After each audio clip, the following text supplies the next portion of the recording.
Start to record video बच्चे बेटा। चलें, आज हमने क्या पढ़ना है? हम लोगों ने पढ़ना है industrial application of Le Chatelier principle. हम लोगों ने कल ली शटर प्रिंसिपल पढ़ा था, ठीक है। ली शटर प्रिंसिपल पढ़ा था, फिर हमने effect of pressure, effect of temperature, जी वालेकुम सलाम, इफेक्ट ऑफ कंसंट्रेशन पढ़ा था, किसके ऊपर? इक्विलिब्रियम के ऊपर। आज हमें पढ़ना है industrial application of Le Chatelier principle कि हमने जो कल पढ़ा था कि हाँ हम इस रिएक्शन की हम लोग क्या इंक्रीज कर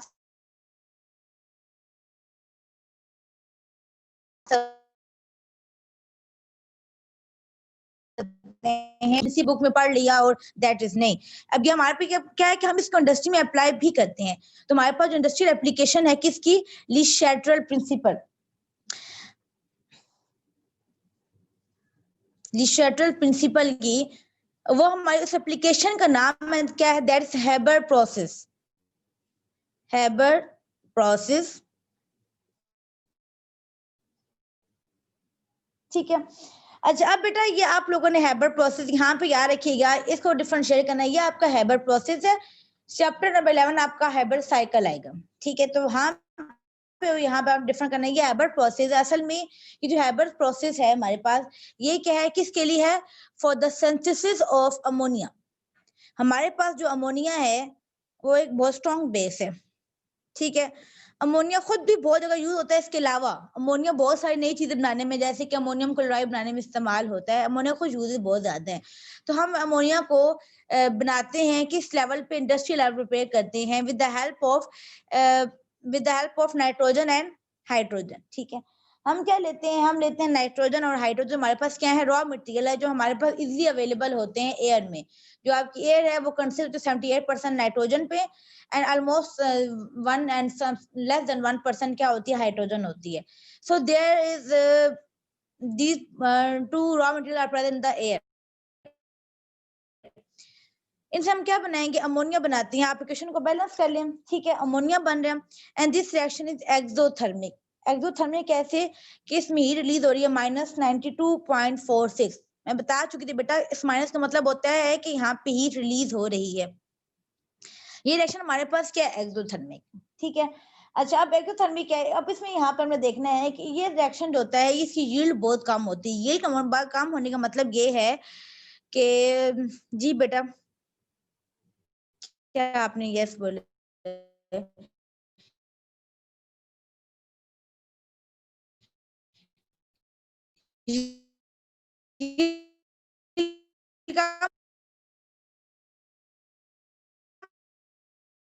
होने का मतलब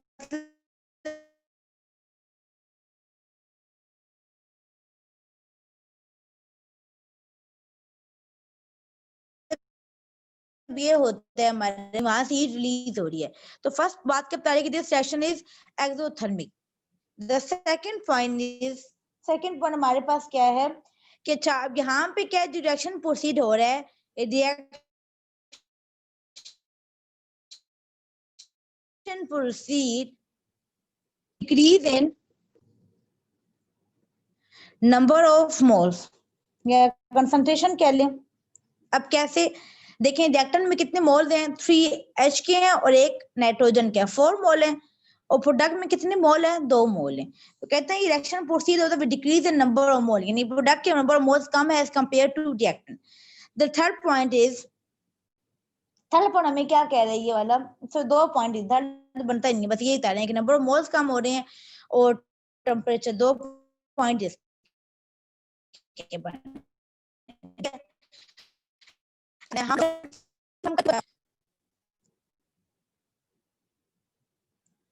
अगर आप कल वाला टॉपिक पे गौर करें तो कल हमने कहा था कि ली शटर प्रिंसिपल हमने ये चेक करने के लिए किया था कि अगर एक रिएक्शन इक्विलिब्रियम पे हो रहा है, इक्विलिब्रियम पे एक रिएक्शन है, तो हम उस रिएक्शन की डायरेक्शन कैसे चेंज कर सकते हैं? By changing temperature, pressure and consideration and these all these things, ठीक है।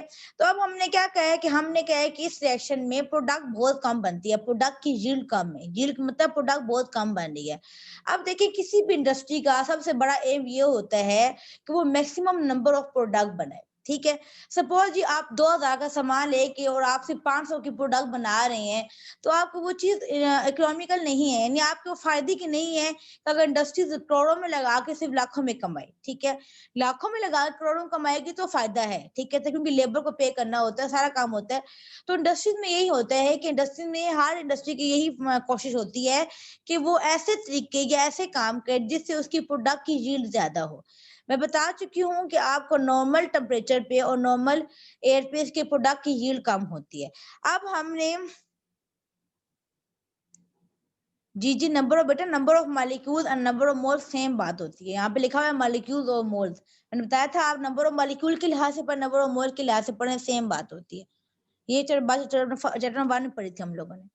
अच्छा, अब हम क्या करने हैं, अब हमने सिर्फ इस प्रोडक्ट की अमाउंट बढ़ानी है। तो आप क्या क्या तरीके कर सकते हैं प्रोडक्ट की अमाउंट बढ़ाने के लिए? फर्स्ट ऑफ ऑल देखिए हम क्या कर सकते हैं, सबसे पहला बात क्या है कि लो टेम्परेचर। ये हम ये पढ़ रहे हैं कि हम कौन कौन से काम करके हम क्या कर सकते हैं, प्रोडक्ट की यील्ड बढ़ा सकते हैं। लो टेम्परेचर कैसे है हमारे पास, अब सुने गौर से। कल मैंने ये बात बताई थी, ये रिएक्शन एक्सोथर्मिक है। इसका मतलब क्या है, रिएक्टेंट की एनर्जी ज्यादा है एंड प्रोडक्ट की एनर्जी क्या है, कम है। कल ये बात बताई थी, क्यों? क्योंकि प्रोडक्ट बनते वक्त इतनी एनर्जी रिलीज हो गई है, इसका मतलब प्रोडक्ट की एनर्जी कम है, रिएक्टेंट की एनर्जी ज्यादा है।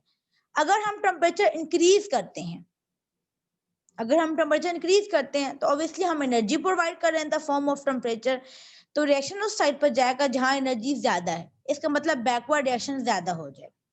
ठीक है, हम चाहते हैं कि फॉरवर्ड रिएक्शन ज्यादा हो। अब फॉरवर्ड रिएक्शन में जो प्रोडक्ट है, प्रोडक्ट की एनर्जी कम है, ठीक है। तो अगर हम ऐसा करते हैं कि जो रिएक्शन हो रहा है, इस रिएक्शन के दौरान बनने वाली हीट को वहां से निकालते रहते हैं, क्या कहते हैं, हीट को वहां से निकालते रहते हैं, और हम ये रिएक्शन करवाते हैं लो टेम्परेचर पे। कितने टेम्परेचर पे? लो पे, तकरीबन 400 डिग्री सेंटीग्रेड। इंडस्ट्रीज के लिए 400 लो टेम्परेचर। आप कहेंगे 400 तो बहुत हाई टेम्परेचर। जी बेटा हाई है, लेकिन लैब काम के लिए, लैब पे या हमारे नॉर्मल में 400 बहुत हाई टेम्परेचर। इंडस्ट्रीज में बहुत हाई टेम्परेचर जैसे 1400 2000 भी इस्तेमाल होते हैं, तो इंडस्ट्री में ये लो टेम्परेचर है। तो अगर हम लो टेम्परेचर पे करवाएंगे तो देखें रिएक्टेंट और प्रोडक्ट में से किसकी एनर्जी कम है? ऑफ कोर्स प्रोडक्ट की। तो इसका मतलब है लो टेम्परेचर पे फॉरवर्ड रिएक्शन ज्यादा होगा, प्रोडक्ट कम बनेगी, और रिवर्स रिएक्शन क्या होगा, कम होगा। ठीक है, तो अगर हम चाहते हैं प्रोडक्ट की यील्ड ज्यादा कर दें, क्योंकि रिएक्शन एक्सोथर्मिक है, तो हमें लो टेम्परेचर प्रोवाइड करना पड़ेगा प्रोडक्ट की यील्ड बढ़ाने के लिए। ठीक है, तो हम जो टेम्परेचर इस्तेमाल करेंगे वो क्या होगा, 400 degree centigrade. Is that clear?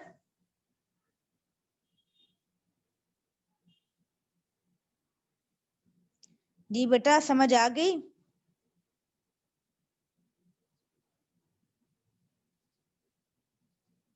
ये जो कल वाले पढ़े थे हम लोगों ने वही पढ़े थे। इफेक्ट हम लोग क्या कर रहे हैं, हम उसको यहाँ पे इंडस्ट्री में अप्लाई करें। उसके बाद क्या, हाई प्रेशर। हाई प्रेशर देखें अब कैसे, रिएक्टेंट के नंबर ऑफ मोल ज्यादा है, रिएक्टेंट के 4 मोल्स हैं, आप ऐसे में कर लेती हूँ, और प्रोडक्ट के कितने मोल्स हैं?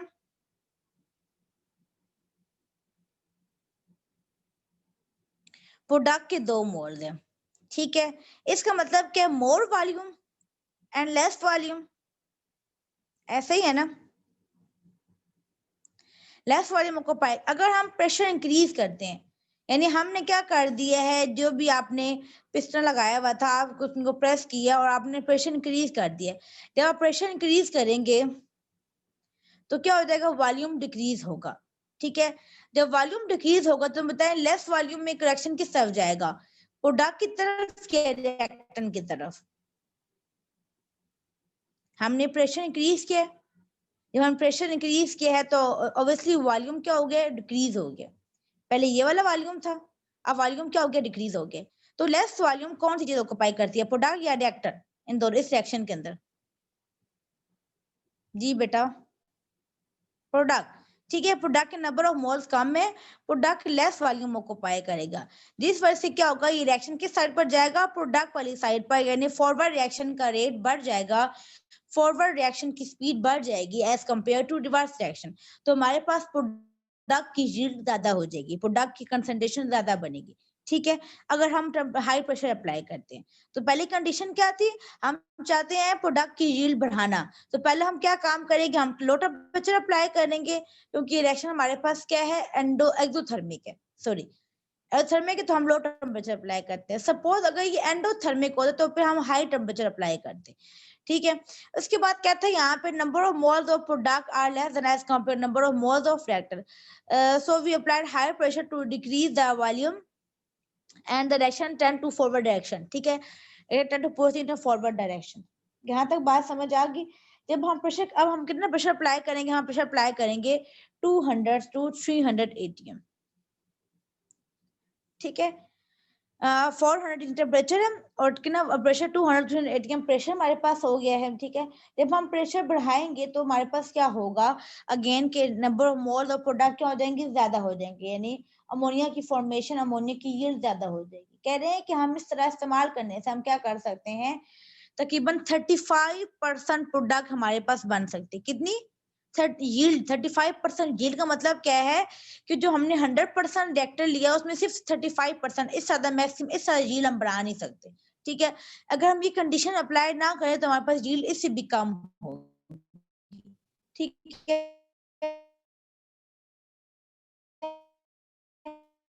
तो हम लोगों ने इसको लो टेम्परेचर लिया, हम लोगों ने यहाँ तक इसकी यील्ड, ठीक है, यानी 100% नहीं मतलब 35% प्रोडक्ट, ये इसकी मैक्सिमम यील्ड है। अब हम सिर्फ अभी हमने फिलहाल सिर्फ 2 काम किए, अभी हम और काम भी करेंगे, लो टेम्परेचर हाई प्रेशर, ये तुमने कर लिया। इसके बाद हम क्या करेंगे, मैं यहाँ मिटा रही हूँ, फिर यहाँ में लिखती हूँ मैं, ठीक है।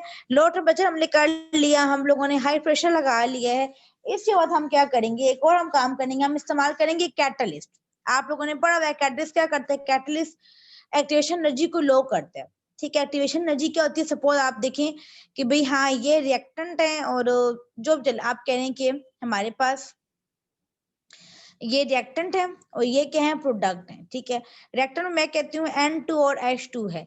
अब N2 H2 ने ये जो इसका बैरियर, इसे हम कहते हैं एक्टिवेशन एनर्जी, इस एनर्जी बैरियर क्रॉस करने, ठीक है, इस एनर्जी बैरियर क्रॉस करके वो प्रोडक्ट बनेगा। इस पहाड़ी पे चढ़ेगा तो वो प्रोडक्ट बना सकता है।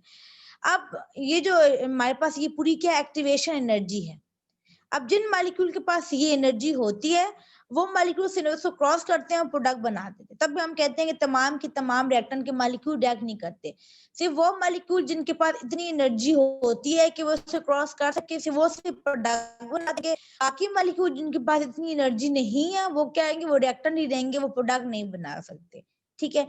तो जब हम इस्तेमाल करते हैं कैटलिस्ट, कैटलिस्ट क्या करता है, कैटलिस्ट पहाड़ को कम करते हैं, यानी इस कैटलिस्ट जो एक्टिवेशन एनर्जी के बैरियर को कम कर देते हैं। सपोज हम कह रहे हैं ये जो है विदाउट कैटलिस्ट, जब हम कैटलिस्ट इस्तेमाल करेंगे तो कैटलिस्ट क्या करेगा, इस बैरियर को कम कर देगा, ठीक है। आप समझे कि सपोज आप कह रहे हैं मैंने 100 मॉलिक्यूल लिए, पहले 100 मॉलिक्यूल में सिर्फ 20 मॉलिक्यूल इस बैरियर क्रॉस कर रहे थे, ठीक है। जब ये बैरियर छोटा हुआ है तो अब 100 में से चले 30 मॉलिक्यूल 40 मॉलिक्यूल रिएक्ट कर जाएंगे रिएक्टेंट के, यानी हमारे पास क्या होंगे, प्रोडक्ट बनने की यील्ड ज्यादा हो जाएगी। तो थल हम क्या करेंगे, हम अप्लाई करेंगे कैटलिस्ट। हम जो इस्तेमाल क्या करते हैं कैटलिस्ट, वो बस क्या होता है, आयरन होता है, ठीक है। आयरन मेटल इस्तेमाल करते हैं हम आयरन और विद और बहुत सारे मेटल्स के ऑक्साइड के साथ, ये आयरन के साथ कोई किसी भी मेटल का क्या होता है, ऑक्साइड होता है, ठीक है ना। हम ये इस्तेमाल करते हैं एज अ कैटलिस्ट, ठीक है। तो हमने 3 चीजें इस्तेमाल की हैं, low temperature, high pressure and a piece of catalyst. ये तीनों काम क्या कर रहे हैं, ये तीनों जो है रिएक्शन की स्पीड को तेज कर रहे हैं। कैटलिस्ट क्या करता है, कैटलिस्ट जो है वो एक्टिवेशन एनर्जी को कम करते हैं, ठीक है। विदाउट कैटलिस्ट ये जो बैरियर, इसे हम एक्टिवेशन बैरियर कहते हैं, ये ज्यादा होता है, ठीक है। और विद कैटलिस्ट ये बैरियर कम होते हैं, तो मैक्सिमम मॉलिक्यूल रिएक्ट करके प्रोडक्ट बना सकते हैं। यहाँ तो समझ आया बेटा,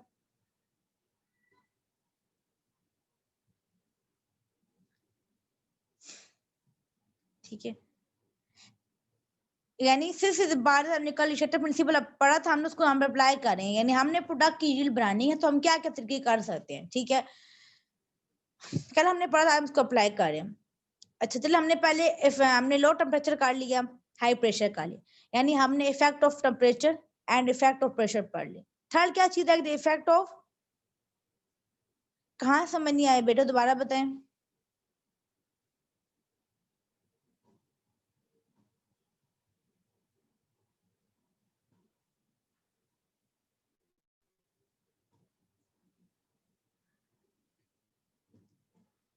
अब कोई बोलेगा जो आपने अभी बताया है, मैंने क्या बताया है अभी, ये वाला एक्टिवेशन एनर्जी वाला बेटा, ऑब्वियसली बेटा 9 क्लास में पढ़ा आप लोगों ने, क्या हो गया। चले भाई दोबारा बता देती हूँ। एक तो ये आप लोग देखें, अब मैगी ऐसे कहती है हमारे पास ये रिएक्टेंट के मॉलिक्यूल है, यहाँ प्रोडक्ट बनी, आप समझे कि आप चले आप समझे कि आपने जी यहाँ पे ये बहुत सारे खिलाड़ी रेस में दौड़, सबका काम क्या उन्होंने इस पहाड़ को क्रॉस करना है, अगर पहाड़ क्रॉस कर लेते हैं तो वो जीत जाएंगे, यानी वो प्रोडक्ट बना देंगे, जीत जाएंगे, सिंपल सी बात समझाने के लिए कह रही हूँ, ठीक है। अब देखें, अगर सपोज यहाँ से 100 बच्चे दौड़ रहे हैं, रेस में हिस्सा ले रहे हैं, तो हर एक बच्चे पर इतनी एनर्जी लेवल्स का नहीं होता कि वो इस हिल को क्रॉस कर सके। अब जिन बच्चों के पास इतनी एनर्जी होगी वो हिल को क्रॉस कर लेंगे, ठीक है, और वो क्या कर देंगे, क्रॉस करके वो जीत जाएंगे, यानी प्रोडक्ट बना देंगे, सिंपल जीत जाएंगे, ठीक है। लेकिन अगर देखिए, अगर ये मैं हिल छोटी कर देती हूँ, ठीक है, अगर मैं इतनी हिल छोटी कर देती हूँ, इस पे आप 100 बच्चे चाह रहे हैं, तो कि इतनी ज्यादा ये हिल इतनी ऊंची है या इतनी ऊंची चोटी है, तो इसमें मोस्टली कितने बच्चे, चले 10 कर लेते हैं, 100 में से 10 या 100 में से 20 बच्चे इसको क्रॉस कर सकते हैं, ठीक है। लेकिन अगर मैं ये सेल की जो है वो ऊंचाई छोटी कम कर दूं, ठीक है, चलो 100 में से मैक्सिमम 50 बच्चे बहुत है स्केल को क्रॉस कर लें, या 100 में 60 बच्चे स्केल को क्रॉस कर लें, ठीक है। तो अब इसी तरह जब हम कम रिएक्शन को पढ़ते हैं, तो आप समझिए ये रिएक्टेंट है, जब रिएक्टर ने प्रोडक्ट बनाया तो उन्होंने इस स्केल को क्रॉस करना है, उन्होंने इस एक्टिवेशन, इसे कितने एक्टिवेशन बैरियर, और इस बैरियर क्रॉस करना के उससे क्रॉस कर लेते तो होता है वो प्रोडक्ट बना सकते हैं। हमने चैप्टर के स्टार्ट में पढ़ा था कि आप जो रिएक्टेंट के अमाउंट लेते हैं उसमें से आपने पढ़ा था एक्टिव मैस। एक्टिव मैस क्या होगा, जिन मॉलिक्यूल के पास इतनी एनर्जी है कि इसको क्रॉस करके यहाँ से क्रॉस करके प्रोडक्ट बना सके, सिर्फ वही मॉलिक्यूल यहाँ पे आके आपस में रिएक्ट करेंगे और प्रोडक्ट बना देंगे। लेकिन जिन मॉलिक्यूल के पास इतनी एनर्जी नहीं है, वो क्या करेंगे, वो कोशिश तो करेंगे भाई यहाँ ऊपर चढ़ सके, लेकिन ऊपर नहीं जा सकते, वो वापिस आ जाएंगे, नहीं वो वापिस मॉलिक्यूल रिएक्ट नहीं करेंगे, ठीक है।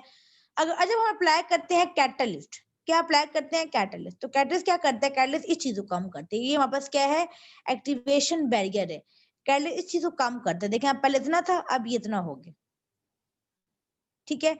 कैटलिस्ट इस एक्टिवेशन बैरियर को कम करता है, जब ये बैरियर छोटा हो जाता है तो आप रिएक्टेंट के मॉलिक्यूल में से मैक्सिमम मॉलिक्यूल इस बैरियर क्रॉस कर सकते हैं और प्रोडक्ट बना सकते हैं, यानी यील्ड ऑफ प्रोडक्ट क्या हो जाएगी, ज्यादा हो जाएगी, प्रोडक्ट की बनने की अमाउंट ज्यादा हो जाएगी। तो कैटलिस्ट क्या करता है, कैटलिस्ट एक्टिवेशन एनर्जी को लो करता है, क्या करता है, कैटलिस्ट एक्टिवेशन एनर्जी को लो करता है, जिस वजह से मैक्सिमम मॉलिक्यूल रिएक्ट कर जाते हैं रिएक्टेंट के और प्रोडक्ट बना देते हैं। अब समझ आ गया।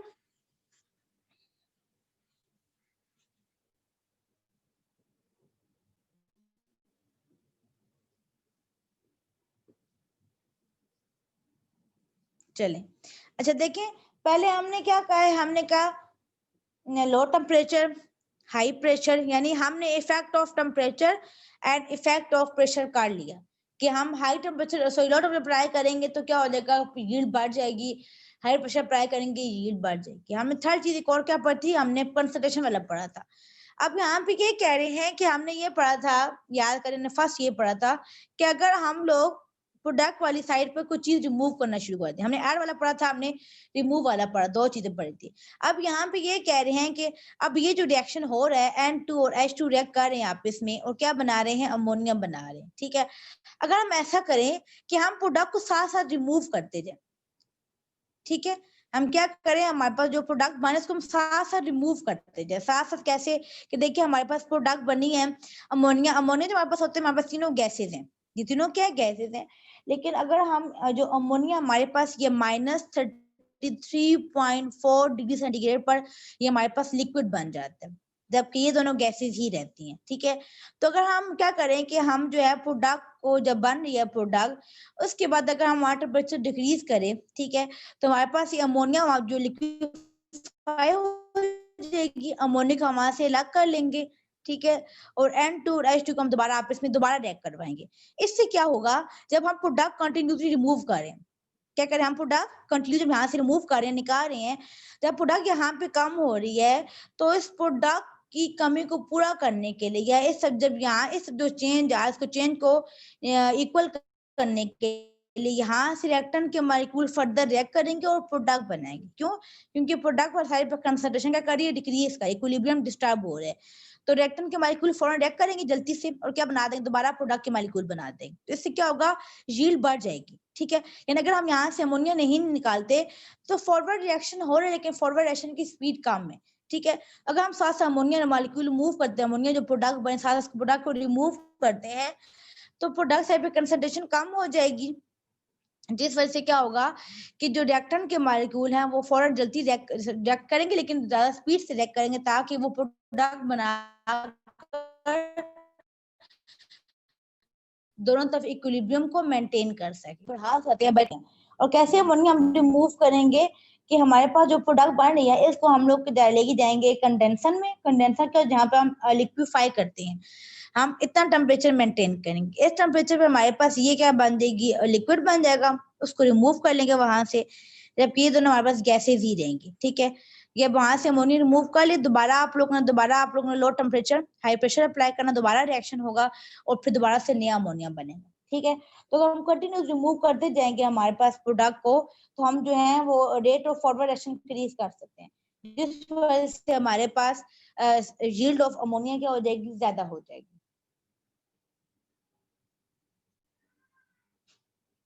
आप बताएं, समझ आ गई बेटा?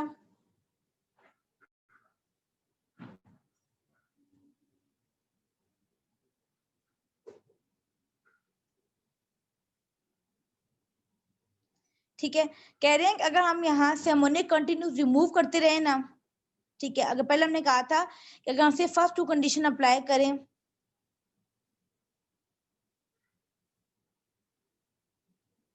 पहले हमने क्या, अगर हम सिर्फ फर्स्ट टू कंडीशन अप्लाई करें, लो टेम्परेचर और हाई प्रेशर, तो हम सिर्फ 35% यील्ड बना सकते हैं। ठीक है, लेकिन अगर कह रहे हैं यहाँ पे कि अगर हम साथ में जो हमारी प्रोडक्ट हम कंटिन्यूस रिमूव करें, जब प्रोडक्ट यहाँ से रिमूव होना शुरू हो जाएगी, ठीक है, हम जो प्रोडक्ट बन उसको साथ से लिक्विफाई कर रहे हैं, वहां से प्रोडक्ट को रिमूव कर रहे हैं, जब प्रोडक्ट रिमूव होना शुरू हो जाएगी तो इक्विलिब्रियम डिस्टर्ब हो जाएगा।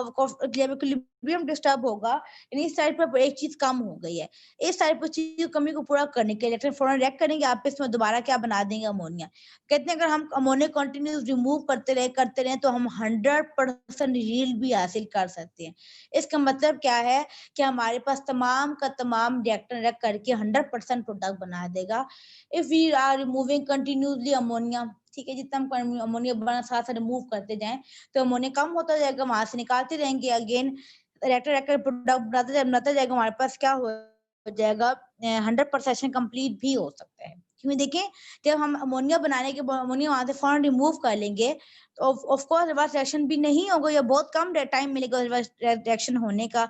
जैसे अमोनिया बना साथ हम रिमूव करते जा रहे हैं, ठीक है, जिस वजह से क्या होगा, रेट ऑफ फॉरवर्ड रिएक्शन की स्पीड बहुत ज्यादा हो जाएगी और रेट ऑफ रिएक्शन बहुत कम हो जाएगा, ना होने के बराबर। ठीक है, जिस वजह से मैक्सिमम रिएक्टेंट के मॉलिक्यूल रिएक्ट कर करके प्रोडक्ट बनाते रहेंगे और रिएक्टेंट खत्म होना शुरू हो जाएंगे। जी बेटा, यहाँ समझ आ गया? किसी को इशू कहे तो हम 100% यील्ड भी हासिल कर सकते हैं by applying this last step, कि हम फर्स्ट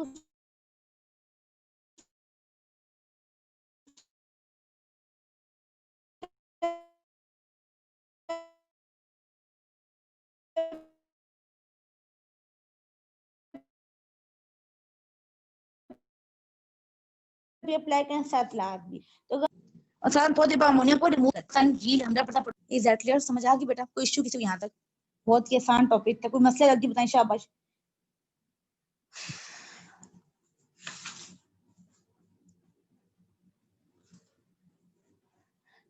जी बेटा, कोई इश्यू यहाँ तक?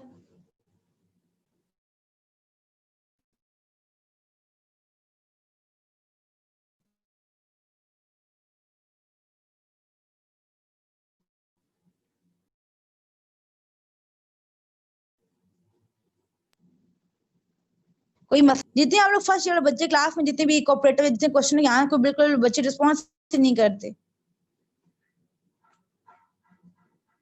और बेटा को बच्चा अगर लेट एंटर होता है या किसी क्लास मिस हो जाती है तो वो अगर आप बाद में आके ये कहते हैं मैम दोबारा बता दें, तो बेटा वीडियो रिकॉर्ड करके और यूट्यूब पे डालने का यही मकसद है कि अगर आप किसी बच्चे को कोई मिस हो गया है, कोई लेट क्लास ज्वाइन हुई है या कोई बात समझ नहीं आई, कोई मिस हो गए चलें, तो आप वहां जाके दोबारा सुन लें, वहां पे दोबारा सुनेंगे, आपके सारे क्वेश्चन क्लियर हो जाएंगे। लेकिन अगर आप 10-20 मिनट के बाद आगे कहते हैं कि मैडम दोबारा से ब्रीफ समझा दे, तो आप सोचिए कैसे पॉसिबल है? आगे नहीं पढ़ना हम लोगों ने क्या? चलें भाई, अब हमारे पास लास्ट टॉपिक है जो मैं मीटिंग खत्म करने वाली हूँ, मैं स्क्रीनशॉट ले लूँ उसके बाद, एंड देन जो है वो मीटिंग में खत्म कर, उसके बाद हम क्या करेंगे, नेक्स्ट मीटिंग में आपको लास्ट टॉपिक पढ़ाती हूँ मैं आपको। बेटा सोच कोई क्वेश्चन है तो मैं खा नहीं जाऊंगी, आप लोगों को क्वेश्चन है, केक का क्वेश्चन निकाल लिया करें, कोई क्वेश्चन होता है तो।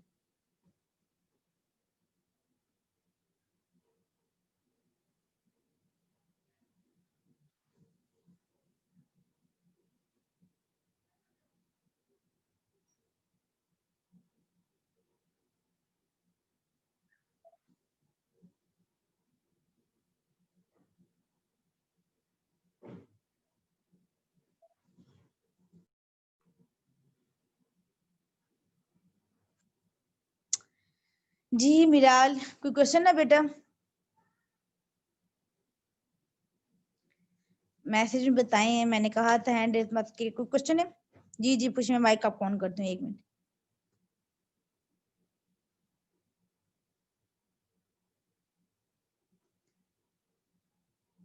जी बेटा पूछे। जी जी बेटा पूछे।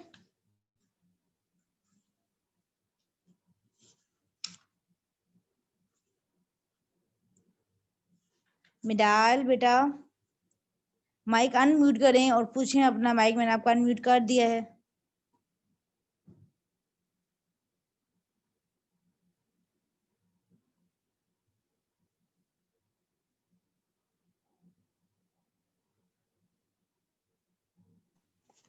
मैम मैम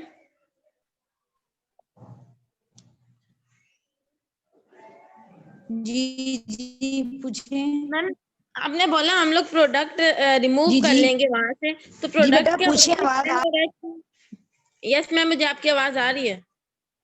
जी जी क्या प्रोडक्ट रिमूव करेंगे तो मैम वो अमोनिया वापस N और H में चेंज नहीं होगा? नहीं देखिए, अगर आप प्रोडक्ट रिमूव नहीं करते, सोचे प्रोडक्ट वहीं पड़ी हुई है, ठीक है ना, रिएक्टेंट चैम्बर के अंदर ही पड़ी हुई है, तो ऑब्वियसली अमोनिया टूल को दोबारा N2-2 बनाएगा। लेकिन अगर आपने अमोनिया प्रोडक्ट बनते साथ ही प्रोडक्ट वहां से साथ साथ रिमूव कर रहे हैं, ठीक है, जब आप प्रोडक्ट, एक चीज जब है ही नहीं, प्रोडक्ट आपने निकाल लिए, ठीक है, अब जैसे ही बने आपने फौरन निकाल लिए, अगर इसको कितना टाइम मिलेगा, 1-2 मिनट मिलेगा वहां रहने का, बहुत कम रिवर्स रिएक्शन होगा। जब आप प्रोडक्ट निकाल लेंगे वहां से, तो रिवर्स रिएक्शन तो नहीं होगा। जब रिवर्स रिएक्शन नहीं होगा, तो इसका मतलब है रिएक्टेंट के मॉलिक्यूल दोबारा नहीं बनेंगे, ठीक है। अब जो रिएक्टेंट के मॉलिक्यूल रह गए हैं, वो फर्दर दोबारा रिएक्ट करेंगे प्रोडक्ट बनाने के लिए, क्यों? क्योंकि यहाँ पे एक चीज खत्म हो गई है, वो उसको बैलेंस करके दोबारा रिएक्ट करेंगे। जब दोबारा रिएक्ट करेंगे तो रिएक्टेंट कंज्यूम होना शुरू हो जाएगा। अगर देखिए, अगर रिएक्शन के रिवर्स रिएक्शन हो रहा होता, अगर हम यहाँ से अमोनिया ना निकालते, अमोनिया वहीं पड़ा हुआ है, ठीक है, फॉरवर्ड रिएक्शन भी हो रहा है, रिवर्स रिएक्शन भी हो रहा है, ऐसा ही है, ठीक है। अगर रिएक्टेंट के मॉलिक्यूल इस्तेमाल हो रहे हैं, तो रिएक्टेंट के मॉलिक्यूल दोबारा बन भी तो रहे हैं, तो रिएक्शन कभी भी 100% ना होता, कभी भी 100% यील्ड ना होती। समझ ठीक है आ रही मैम। है ना? यस 100% मतलब है कि तमाम का तमाम रिएक्टेंट रिएक्ट करेगा, तभी पॉसिबल है कि जैसे ही प्रोडक्ट बने, इसको आप साथ साथ रिमूव करें वहां से। जब प्रोडक्ट वहां पे नहीं होगी, जब ये चीज होगी नहीं, तो रिवर्स रिएक्शन भी नहीं होगा, ठीक है। जब अमोनिया है ही नहीं, तो अमोनिया टूटकर N2H2 नहीं बनाएगा। इससे क्या होगा कि रिएक्टेंट ऐसा सा कम होना शुरू हो जाएंगे, ठीक है। जितना भी रिएक्टेंट रहेगा वो रिएक्ट करता जाएगा, प्रोडक्ट बनाता जाएगा, और तकरीबन एक टाइम ऐसा आएगा कि तमाम का तमाम रिएक्टेंट कंज्यूम हो जाएगा, ठीक है। और ऐसे रिएक्शन जिनमें तमाम का तमाम रिएक्टेंट कंज्यूम हो जाए और प्रोडक्ट 100% बन जाए, वो मोर बेटर रिएक्शन होते हैं, क्योंकि यील्ड ज्यादा बनती है, वो ज्यादा फायदा होता है। तो ये सारे जो मेथड पढ़े हम लोगों ने, असल में हम लोगों ने ये सारे मेथड वो अप्लाई किए हैं कि अगर हम इंडस्ट्री में अमोनिया बना रहे हैं, तो हम किस तरीके से या क्या मेथड अप्लाई करके अमोनिया की यील्ड बढ़ा सकते हैं। क्योंकि अगर हम लोग रिएक्शन नॉर्मल रूम टेम्परेचर पे करवाएं या रूम कंडीशन पे करवाएं, तो हमारे पास अमोनिया की यील्ड बहुत कम बनती है, जो कि इकोनॉमिकली फायदा नहीं है, ठीक है। तो साइंटिस्ट ये तमाम मेथड अप्लाई करते हैं, लो टेम्परेचर, हाई प्रेशर और कंटिन्यू रिमूवल ऑफ अमोनिया, ताकि उनके पास मैक्सिमम यील्ड बने प्रोडक्ट की, जिससे एक इंडस्ट्री वाले को भी फायदा होगा और जाहिर बात है फायदा चीज भी सस्ती पड़ेगी फिर। ठीक है मैम। ठीक है, यस यस। चलें, किसी और कोई क्वेश्चन है? मैं मीटिंग एंड कर रही हूँ, अब इसके बाद नेक्स्ट मीटिंग क्वेश्चन की